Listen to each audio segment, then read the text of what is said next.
pangkaraniwang mamamayan, mahihirap na Pilipino, ang apektado po nitong nangyayari sa ating bansa. Alam nyo, katulad ng dati na sinabi ko mula nang pumutok itong iskandalo ng korupsyon sa flood control, scam, meron tayong crisis. Ngayon, lalong lumala ang ating crisis. May malaki pong epekto sa ekonomiya, tourism at iba pa. Itong nangyayari at patuloy na umiinit, lalo na ngayon. Naniniwala yung iba, marami sigurong hindi naniniwala, pero pumutok na yung balitang direktang isinasangkot ni Saldico si Pangulong Marcos. Napakalaki po ng epekto nito sa international community. Kung tayo ay nasira na ang sangkot ay mga kongresman at senador, pero ngayon na ang Pangulo ay sinasangkot, mas matindi. Hindi ko sinasabi, mga kaibigan, na totoo na ginawa ng Pangulo yan. At yung paratang na yan ay subject for pagpapatunay pa ni Saldico. Kaya lang may mga sektor na naniniwala. Posibleng mayroong business community, foreign and local, maniwala.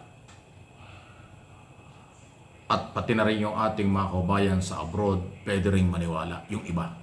Mga turista at kapitalista, yan ay magiging problema natin pagka nawala ang kumpiyansa. Grabe po itong pinsala, damage na ginawa ng mga sangkot dito sa korupsyon na ito. Hindi lang si Saldico. Lahat ng politiko sa national and local na totoong mayroong kinalaman sa korupsyon na ito. Ang inyong pinahirapan ay mamamayang Pilipino. Pero ang inyong pinagpartihan o inabusong pera ay pag-aari din ng mga Pilipino. Kaya lalong maghihirap ang Pilipino, lalo tayong mananatiling third world country ang tingin sa atin ng international community. Dahil hindi na nga sapat ang ating pera, napunta pa sa korupsyon. At masyadong mataas na ang level ng mga sinasabit, isinasangkot. Although wala pang pagpapatunay, although hindi pa sila napapatunayan sa korte, lahat papunta ng korte. Kaya lang po, iba pag ang Pangulo na ang isinabit, pag ang Pangulo na ang pinangalanan tungkol sa korupsyon, may masamang epekto yan. Pati sa national security, baka maging threat na ito sa national security. Mabuti na lang po at until now, nagiging non-partisan ang ating pulis at militar. Sila po ay mga police at military organization professional na hindi magpapagamit. Pero paano na kaya kung merong mga taong naniwala at makumbinsi ng mga mapagsamantala dahil meron silang political agenda, personal na mga dahilan at agawin ng kapangyarihan, saan pupulutin ang mahihirap? Anong mangyayari sa ating bansa? Tuloy-tuloy pa rin ang problema sa kalamidad, earthquake, typhoon, volcano eruption, kahirapan, problema sa West Philippine Sea, at marami pang iba. Pagkatapos, ang Pangulo ay ginigiba, isinasali, inaakusahan dito ho sa korupsyon. Kahit alam natin, public record, public knowledge na siya po ang nag-expose dun sa State of the Nation Address o SONA na merong korupsyon sa flood control. Kaya nga sabi niya, mahiya kayo. At siya ho yung seryosong nag-inspeksyon, nakita ang kapalpakan ng project. Siya ang nagtatag ng ICI, Independent Commission for Infrastructure, at patuloy pong pinapalinis ng Pangulo kay Secretary Dizon ng problema sa public works. Marami nang tinanggal, maraming nawala sa public works para ayusin ito. Pero ang Pangulo pa rin ang pinapalabas pong may kinalaman, may kasalanan, at meron daw hong tinanggap ang pera. Ganong kasama ang plano. Kung sino man ang producer, sino man ang financier, director at writer nitong si Saldico at iba pang naninira sa ating gobyerno, kayo mismo ang nagpapahirap sa mga Pilipino. Si Pangulong Marcos at mga kaibigan nilang mga bilyonaryo at milyonaryo, wala sa kanila yan. Magpalit ng administrasyon o anumang mangyari sa kanila, hindi sila magugutom. Pero ang mga maliliit na mga Pilipino Marami walang trabaho, may trabaho, hindi sapat ang kita sa taas ng mga bilihin at iba pa at responsibilidad. Yan ang magiging kawawa. Habang kayong mga nakinabang sa kabanang bayan, pinapasweldo kayo, nagnakaw pa kayo, naging korap pa kayo sa pera ng mamamayan, kayo pa rin po ang sumisira sa kinabukasan ng mga maliliit. Ganyan pong kasama ang inyong ginawa at epekto sa atin. Sana lumabas pa rin ang katotohanan. Maglabas kayo ng lahat ng klaseng resibo, ebidensya magpapatunay at ipaubaya natin sa korte. Magkaroon ng paglilitis. Ilagay sa tamang proseso.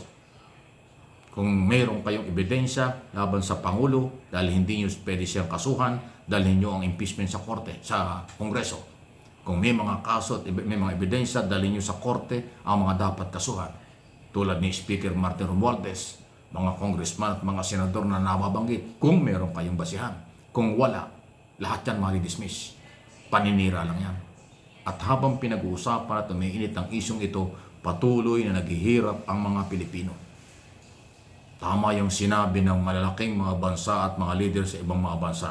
Pilipino ang nagpapahirap sa Pilipino. Pilipino ang naninira sa Pilipino at sa bansang ito. Nakakasakit, masakit man, pero yan ho ang katotohanan. Kasi ipinagkaloob sa kanila ang mga posisyon. Inihalal ng mga congressman at senador. Pinagkalooban sa executive department ng mga posisyon, pinapasweldo at lahat ibinibigay. Sila pa yung nagsamantala sa pera at kapangyarihan. Anong gagawin na mahihirap? Tatanggapin na lang ang masamang epekto.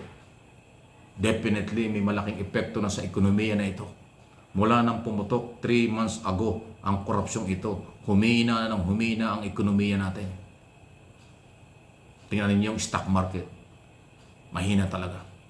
Maliban doon, nagsunod-sunod pa yung mga typhoon, kalamidad, earthquake, bagyo sa ating bansa.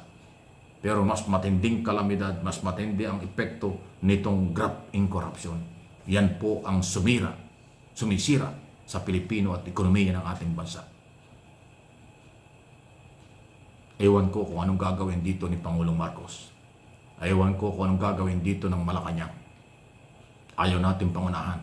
Nasa kanila ang lahat ng authority kung anong dapat gawin para malinis ang pangalan ng Pangulo, mapatunayang walang kinalaman, at maibalik dahan-dahan sa lalong madaling panahon ang nasirang imahe, nasirang ekonomiya, nasirang tourism at marami pang iba dito sa nangyayari sa ating bayan. Kawawa, magpapasko, ganito ang sitwasyon. Crisis ang bansa. Magpapasko, hindi mararamdaman ng Pilipino ang kasiyahan dahil sa graft in corruption. Ang mabubuhay at nabubuhay lang ay mga kontraktor, negosyante, politikong naghawak ng kaban at kapangyarihan. Kakaunti yun. Mas marami ang mahirap na lalong maghihirap. Yan po yung aking analysis at opinion, interpretation sa nangyayari. Dapat, Mr. President, do something. Ipakita mo ang matapang na liderato. Pakita mo ang kapangyarihan mo para mawala ang lahat ng ito at maibalik dahan-dahan ang kumpiyansa ng lahat ng sektor. Mr. President, hindi na pwede ang sobrang mabait, kabaitang liderato sa aking personal na opinion.